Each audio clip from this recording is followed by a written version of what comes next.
Budget सत्र की शुरुआत में राष्ट्रपति द्रौपदी मुर्मू ने अभिभाषण दिया और इसके अगले दिन यानी कि 1 फरवरी को वित्त मंत्री निर्मला सीतारमण ने देश का अंतरिम बजट पेश किया था। राष्ट्रपति के अभिभाषण पर धन्यवाद प्रस्ताव पर चर्चा का जवाब देते हुए प्रधानमंत्री नरेंद्र मोदी ने कांग्रेस पर जमकर हमला बोला है। आज राज्यसभा में बोलते हुए प्रधानमंत्री ने राहुल गांधी पर निशाना साधते हुए कहा कि जिस कांग्रेस के नेता की कोई गारंटी नहीं, वो मोदी की गारंटी पर सवाल उठा रहे थे। वहीं पीएम ने राज्यसभा में राज्यों के विकास का महत्व बताया और कहा कि हिंदुस्तान के किसी भी कोने में दर्द हो, पीड़ा हो तो सबको इसका एहसास होना चाहिए। अगर शरीर का एक अंग काम नहीं करता तो पूरा शरीर अपंग माना जाता है। देश का कोई अंग विकास से वंचित रह जाएगा तो भारत विकसित नहीं हो पाएगा। पीएम ने कहा कि देश के विकास के लिए राज्य का विकास होना जरूरी है। हम राज्यों का विकास से ही राष्ट्र का विकास कर पाएंगे। इस पे कोई विवाद नहीं हो सकता है, कोई विवाद नहीं हो सकता है। और मैं आपको विश्वास देता हूं सभापति जी, राज्य अगर 1 कदम चलता है तो 2 कदम चलने की ताकत देने के लिए मर रहा है।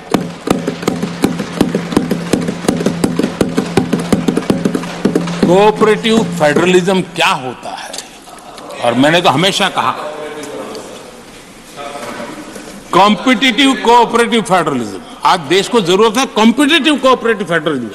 हमारे राज्यों के बीच में तंदुरुस्त स्पर्धा हो ताकि हम तेजी से देश में आगे बढ़े। एक सकारात्मक सोच के साथ हमको चलने की जरूरत है। और मैं ये राज्य में था तब भी इसी विचारों को लेकर के काम करता था, इसलिए चुपचाप सहता भी था। आदरणीय सभापति जी, कोविड एक उदाहरण है। इतना बड़ा संकट आया दुनिया का, ऐसे संकट के समय राज्य के मुख्यमंत्रियों के साथ 20 बैठकें की। उस कालखंड में एक एक बात का विचार विमर्श करके साथ लेकर के, और सभी राज्यों का सहयोग एक टीम बन करके केंद्र और राज्य ने काम किया। दुनिया जिस मुसीबत को झेल नहीं पाई, हम सब ने मिल करके, किसी एक को क्रेडिट मैं कभी नहीं दूंगा, सब ने मिल करके इस देश को बचाने के लिए जो हो सकता है, राज्यों को भी उसकी क्रेडिट लेने का पूरा अधिकार है। हमारी सरकार का तीसरा टर्म दूर नहीं है।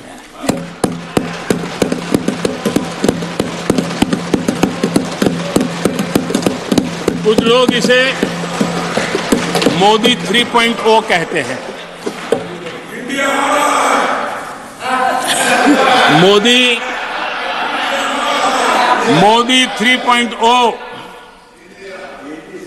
विकसित भारत की नींव को मजबूत करने के लिए पूरी शक्ति लगा देते। आदरणीय सभापति जी, अगले 5 साल में भारत में डॉक्टरी की संख्या पहले की तुलना में अनेक गुना बढ़ेगी। मेडिकल कॉलेजों की संख्या बढ़ेगी। इस देश में इलाज बहुत सस्ता और सुलभ हो जाएगा। आदरणीय सभापति जी, अगले 5 साल में हर गरीब के घर में नल से जल का कनेक्शन होगा। आदरणीय सभापति जी, आने वाले 5 साल में उन गरीब को पीएम आवास जो देने हैं, एक भी वंचित नहीं रहे, इसका पक्का ख्याल रखा जाएगा। अगले 5 साल सोलर पावर से बिजली बिल जीरो। देश के कितने नागरिकों, करोड़ों नागरिकों को बिजली बिल जीरो। और ठीक अगर आयोजन करेंगे तो अपने घर पर बिजली बना करके बेच करके कमाई कर पाएंगे। ये अगले 5 साल का कार्यक्रम है। आदरणीय सभापति जी, अगले 5 साल देश में पाइप से गैस के कनेक्शन पूरे देश में नेटवर्क बनाने का भरपूर प्रयास किया जाएगा। अब इन्होंने अपने युवराज को एक स्टार्टअप बना करके दिया है। अब वो नॉन स्टार्टर है।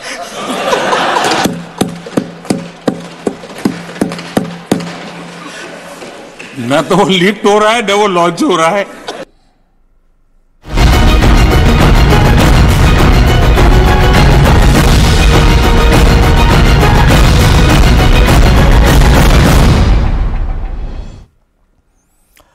और थोड़ी देर में आज दिल्ली में सबसे बड़ी मुलाकात होने वाली है। दरअसल बिहार में एनडीए की नई सरकार बनने के बाद मुख्यमंत्री नीतीश कुमार पहली बार प्रधानमंत्री नरेंद्र मोदी से मुलाकात करने दिल्ली पहुंचे हैं। हालांकि जेडीयू नेताओं की तरफ से इसे शिष्टाचार मुलाकात बताया जा रहा है।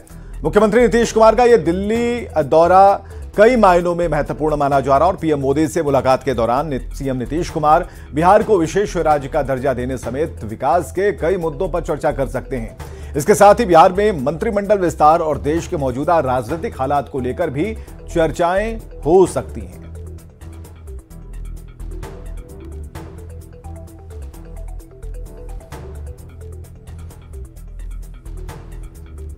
और बड़ी खबर आ रही है पटना से, जहां उपेंद्र कुशवाहा ने बड़ा दावा किया है। महागठबंधन के कई एमएलए संपर्क में हैं। यह कहना है उपेंद्र कुशवाहा का कि महागठबंधन के कई एमएलए संपर्क में हैं। एनडीए में किसी तरह की टूट नहीं है और फ्लोर टेस्ट में किसी भी तरह की कोई परेशानी भी नहीं होने वाली। आरजेडी जो है भ्रम फैलाने में लगा हुआ, यह कहना है उपेंद्र कुशवाहा का।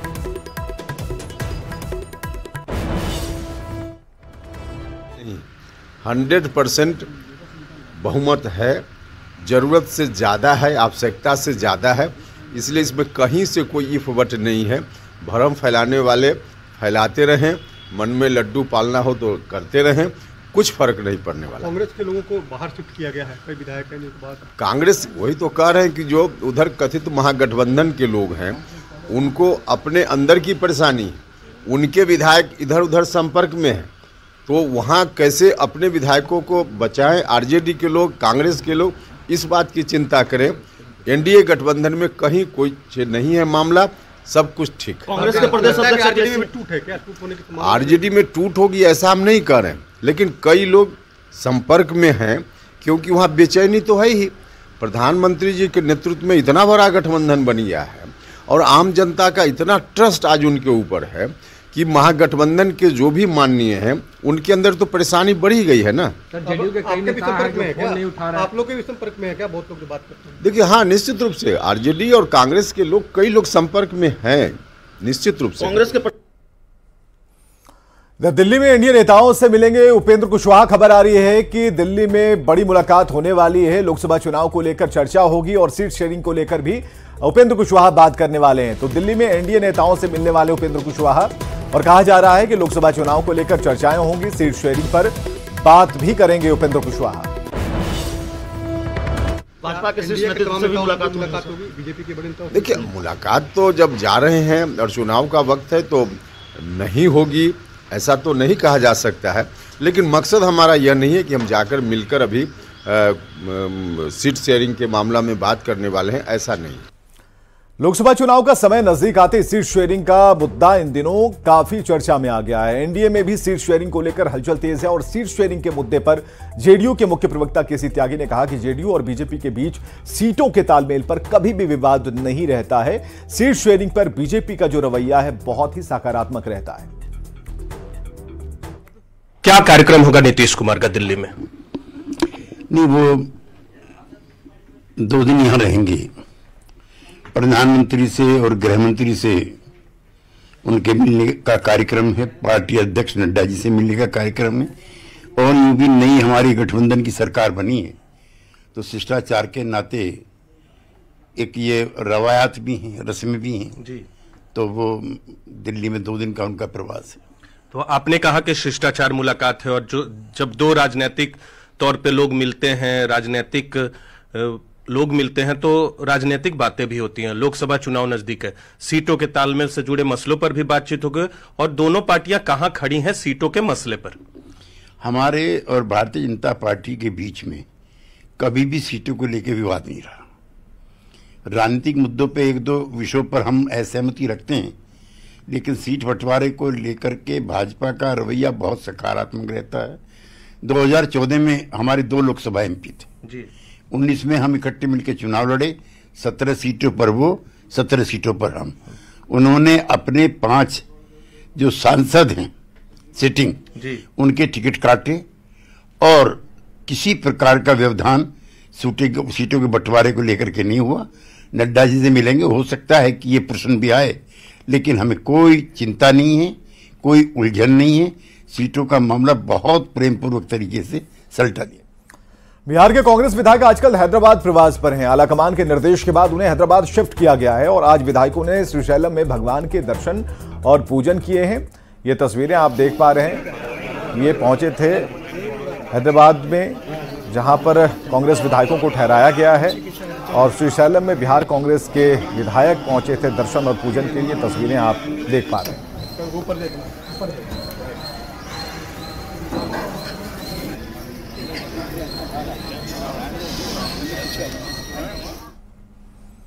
इधर डिप्टी सीएम विजय सिन्हा ने आज कृषि मंत्री के रूप में पदभार ग्रहण किया। विजय सिन्हा ने कहा कि किसानों की आमदनी बढ़ाने और कृषि रोडमैप को बेहतर तरीके से लागू करने की प्राथमिकता रहेगी। हम सीमित साधन में बेहतर कैसे कर सकते हैं, जब नीयत सही रहेगा तो नीति का क्षेत्र हमारे पास है तो किसान का सम्मान, किसान का उत्थान के लिए अनुसंधान, और हम इस पर विशेष तौर पर जो कृषि रोड मैप शुरू किया गया है उसको जमीन पर, धरातल पर और बेहतर ढंग से लाने के लिए किसानों के मन के अंदर, युवाओं के मन के अंदर इसके साथ जोड़ने का, कृषि आधारित उद्योग का वातावरण बनाने का, तभी बिहार की खुशहाली और बिहार के अंदर हमारा हर बिहारी गौरवान्वित महसूस करेगा। ये माहौल बनाने का हम सब तैयारी करेंगे। और मधुबनी से खबर, जहां जमीन विवाद में डबल मर्डर की वारदात को अंजाम दिया गया है। घटना फुलपरास थाना क्षेत्र के सुदई रतौली गांव की है। जानकारी के मुताबिक जमीन विवाद में एक पक्ष की तरफ से दूसरे पक्ष के 5 लोगों को गोली मारी गई। गोली लगने से मौके पर ही मां बेटे की मौत हो गई, जबकि 3 लोग घायल बताए जा रहे हैं। मृतकों की पहचान अशोक कुमार झा और उनकी मां विमला देवी के रूप में की गई है। मृतक के परिजनों ने संजय झा नाम के शख्स पर हत्या का आरोप लगाया और उनकी गिरफ्तारी की मांग की है।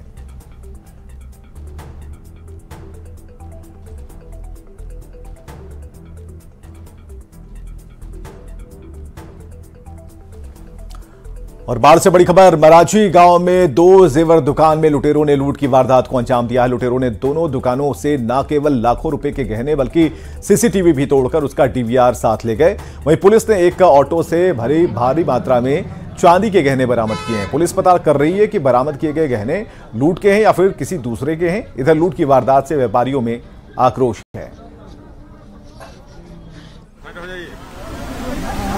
और ये तस्वीरें आप देख पा रहे हैं, ये नीतीश कुमार का जो काफिला है वो निकलता हुआ, ये तस्वीरें हम आपको दिखा रहे हैं। और ये तस्वीरें प्रधानमंत्री से मुलाकात होनी है, उससे पहले गृह मंत्री से मुलाकात होगी। और जो काफिले की गाड़ी है उसे हम आपको दिखा पा रहे हैं। इन तस्वीरों से लगातार जुड़े हुए हैं। हालांकि ये मुलाकात बेहद अहम मानी जा रही है क्योंकि नई सरकार बिहार में बनी और उसके बाद ठीक बाद प्रधानमंत्री से ये मुलाकात कई मायनों में खास है, क्योंकि 2 बड़े शीर्ष नेता से मुलाकात नीतीश कुमार की होने जा रही है। तो ये तस्वीरें आप देख पा रहे हैं और इन तस्वीरों में आपको नजर आएंगे नीतीश कुमार, क्योंकि अब नीतीश कुमार जो तय समय है उसके मुताबिक प्रधानमंत्री नरेंद्र मोदी से उनकी मुलाकात होगी, अमित शाह से मुलाकात होगी। दोनों ही दिग्गजों से मुलाकात के बाद जो आगे जो बिहार की जो सरकार है कैसे चलेगी, इस पर बातचीत होगी। फिलहाल आप देख पा रहे हैं नीतीश कुमार की, और विनीत हमारे साथ मौजूद हैं। विनीत, नीतीश कुमार की गाड़ी आई है, रुकी है।